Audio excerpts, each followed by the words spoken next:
था बहुत अच्छा होता था, एयर क्वालिटी इतनी ख़राब नहीं होती थी। आजकल मुल्क भर में जैसे दिल्ली में हम देखिए, बड़े बिग सिटीज़ में देखिए, जहाँ का AQI लगभग 500 के आसपास पहुँचा, 500-600। और कंपेयर हम कश्मीर से करेंगे, यहाँ पे भी बहुत एयर क्वालिटी बहुत ख़राब हो गई है। उसकी वजह से जो हमारे पेशेंट्स थे जिनको पहले से लंग डिजीज़ थी, COPD वाले, एज़मा वाले या कोई क्रॉनिक ब्रोंकाइटिस वाले, उनकी डिजीज़ बढ़ रही है इस मौसम में। एक और दूसरी बात, ये जो फॉग हो रहा है हमारा मॉर्निंग्स इवनिंग्स, और ये जो कोल्ड वेदर है हमारा, ये सब को देखते हुए बहुत पेशेंट जो है पहले स्टेबल भी थे, उनकी डिजीज़ अब बढ़ गई है।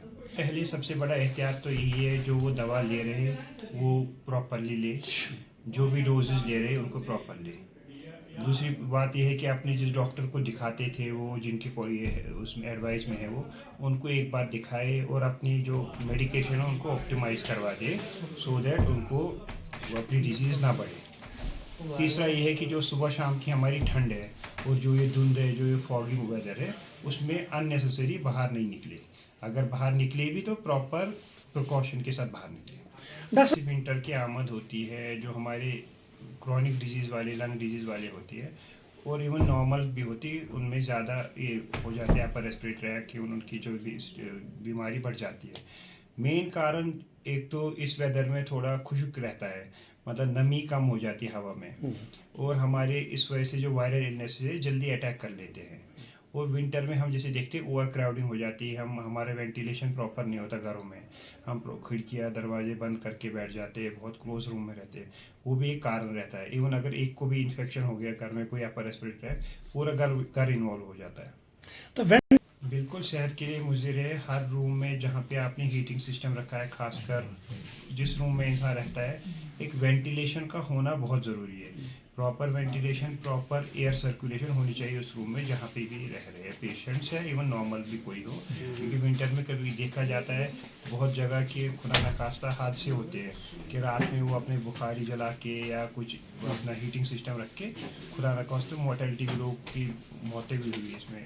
ये चीज़ हमें अवॉइड करना चाहिए, प्रॉपर वेंटिलेशन। मेरे तो लोगों से यही अपील है कि अननेसेसरी एंटीबायोटिक्स का नहीं यूज़ करा जाए। छोटी छोटी बीमारी के लिए हम एंटीबायोटिक्स नहीं ले, अगर लेनी भी है एक डॉक्टर की सलाह से ली, proper dose and proper duration के लिए। ओवर द काउंटर मेडिकेशन को अवॉइड करा जाए। दूसरी बात यह है कि जो हमारे बच्चे या बुज़ुर्ग होते हैं, उनकी इम्यूनिटी थोड़ी कम होती है as compare to others, so they are vulnerable to this, मतलब चेंज इन वेदर, और इनकी डिजीज़ जल्दी जल्दी होने की आवश्यकता होती है। देखिए मतलब मॉर्निंग एक्टिविटी, अभी जैसे ठंडे मॉर्निंग से दिन में बहुत ज़्यादा ठंड है, वो फिजिबल नहीं है जो चेस्ट के पहले अमराजों में है। मगर एक पल्मोनरी रिहेबिलिटेशन वो एक मेन पार्ट होता है किसी भी चेस्ट डिजीज़ के लिए। पल्मोनरी रिहेबिलिटेशन मतलब एक्सरसाइज, ये ज़रूरी है। पेशेंट अगर बाहर नहीं जा पाए क्योंकि वेदर थोड़ा ख़राब है, ठंडा है, एक घर में ही अंदर ही, एक रूम के अंदर ही एक्सरसाइज करे, जब वो बहुत ज़रूरी है, so that muscles are in proper tone, proper, मतलब वही मसल वो फटीग ना रहे।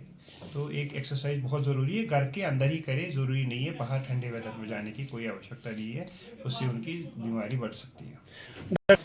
देखिए सबसे पहले जो हमारा वेदर है सुबह शाम के, मेनली जो ठंड है और जो फॉगी वेदर है, उसमें बाहर नहीं निकले अननेसेसरी, खासकर बच्चे और जो बुजुर्ग हैं हमारे।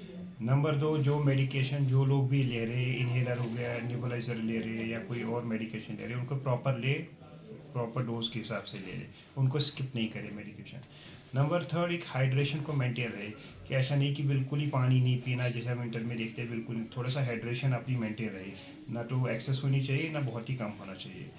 3, अपनी घर में ही अंदर कम से कम एक पल्मोनरी रिहेबिलिटेशन, जो मैंने बोला एक्सरसाइज घर के अंदर ही करे, अपने रूम में ही करे, थोड़ा सा करे, 5 मिनट्स मॉर्निंग में, 5 मिनट्स इवनिंग्स में। और बस ये है कि प्रिकॉशंस लेते रहिए अपना, जो भी अगर घर में कोई बीमार है उसको आइसोलेट करिए थोड़ा 2-3 दिन के लिए, सो दैट सब लोग इन्वॉल्व नहीं हो। और सबसे मेन बात, अननेसेसरी एंटीबायोटिक्स का यूज़ ना करें।